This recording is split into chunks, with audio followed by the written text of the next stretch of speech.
और इस काल के संयोग से सबसे पहले 3 पुत्रों की उत्पत्ति हुई। बड़े का नाम ब्रह्मा रखा, वो रजोगुण युक्त कर दिया, क्योंकि इस काल ने 21वें ब्रह्मांड में एक स्थान बना रखा है अलग से, और प्रत्येक ब्रह्मांड में भी ऐसे ही इसने रचना कर रखी है। जिस भी ब्रह्मांड में ये रचना शुरू करता है उसके ऊपरले क्षेत्र में 3 स्थान बना रखे हैं इसने। एक रजोगुण प्रधान क्षेत्र, एक तमोगुण सतोगुण प्रधान क्षेत्र, एक तमोगुण प्रधान क्षेत्र। जैसे किसी मकान में 3 कक्ष हैं, एक कक्ष में, एक कमरे में चित्र लगे हैं अश्लील, तो वो तो समझो रजोगुण प्रधान कमरा है। और दूसरे में लगे हैं साधु संत फकीरों के, तो वो सतोगुण प्रधान कमरा समझ लो, स्थान। और तीसरे में लगे हैं सूरवीरों के, शहीदों के, तो वो समझ लो तमोगुण प्रधान क्षेत्र। अब जैसे जिस कक्ष के अंदर बेहुदी फिल्में लगी हों, चित्र लगे हों, वहां जब कोई रहेगा उसका भाव वैसा ही बना रहेगा, ऐसे ही विचार बने रहेंगे। और जब जाएगा दूसरे कक्ष में जहां साधु संत फकीर महापुरुषों के चित्र लगे हैं, उनकी जीवनी लिखी हो, तो उनको पढ़कर ऐसा ही भाव बन जाता है, अच्छे विचार बन जाते हैं, तो सतोगुण प्रधान क्षेत्र हो गया। और फिर जहां जाते हैं सूरवीरों के फोटो लगे हों, देशभक्तों के लगे हों, उनकी गाथाएं लिखी हों, उनको पढ़ पढ़कर वैसा ही मन में वैसी प्रेरणा बन जाती है। ठीक इसी प्रकार इस काल भगवान ने एक ब्रह्मांड के सबसे ऊपर के स्थान पर 3 स्थान बना रखे ऊपर के पोर्शन में। एक रजोगुण प्रधान, दूसरा सतोगुण प्रधान, तीसरा तमोगुण प्रधान। और वहां ये क्या छल करता है, अपना रूप तो बना लेता है ब्रह्मा जैसा पंचमुखी, और दुर्गा को सावित्री रूप बना लेता है। और सबसे पहले उस रजोगुण प्रधान क्षेत्र में चले जाते हैं, और जब तक बच्चे का जन्म नहीं हो लेता ये वहीं रहते हैं। जिस कारण से वो बच्चे की वृत्ति, उसका स्वभाव, उसका स्वरूप उस जैसा ही जन्म लेता है, तो वो रजोगुण ब्रह्मा बन जाता है। उसके बाद उसको अचेत कर देते हैं और परवरिश कोमा में रखकर परवरिश जारी रखते हैं। उसके बाद ये जाते हैं सतोगुण प्रधान क्षेत्र में, तो वहां पर जाकर के ये स्वयं विष्णु रूप बना लेता है, 4 भुजा बना लेता है, और विष्णु जैसी शकल बना लेता है, और दुर्गा की लक्ष्मी जैसी सूरत बना लेती है यार। और तब ये वहां रहते हैं, तो दोनों के संयोग से जो पुत्र उत्पन्न होता है वो सतोगुण युक्त होता है, उसका नाम विष्णु रख देते हैं। और जब तक उसकी जन्म नहीं होता तब तक उसको वहीं रखते हैं, तो वो वैसे ही गुणों से युक्त हो जाता है। इसी प्रकार तीसरे स्थान पर ये जाता है और दुर्गा को ले जाता है, दुर्गा को पार्वती रूप बना लेता है, और स्वयं को शिव जैसा जटा वटार ऐसे स्वरूप बना लेता है।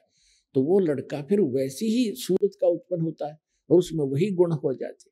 इस प्रकार ये रजगुण ब्रह्मा, सतगुण विष्णु, तमगुण शिव जी की उत्पत्ति करके फिर जब ये युवा हो जाते हैं, इनको शेषनाग पर विष्णु को, और फिर उससे निकाल के एक कमल, एक जादूगर भी कर सकता है ये काम, उसकी नाभि से कमल निकाल दिया और उसमें उसके ऊपर ब्रह्मा को सचेत कर दिया।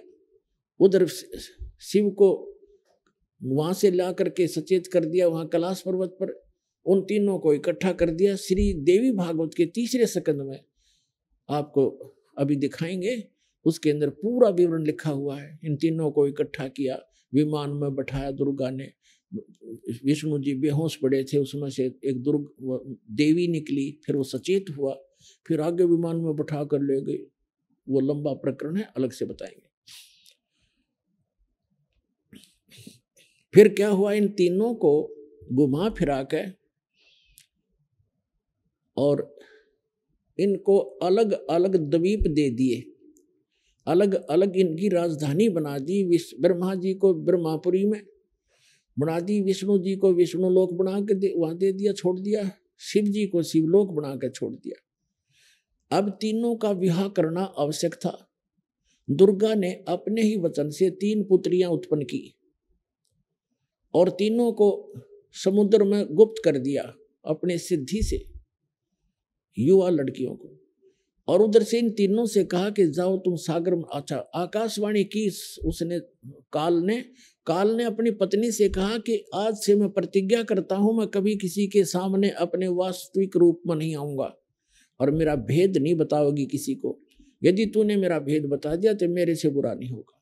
अब ये दुर्गा फंस गई, इसके अनुसार चलना इसकी व्यवस्था होगी और इसके कहने से सौ झूठ बोलती है, सब छल करती है, अपने पुत्रों को भी वास्तविकता नहीं बताती है।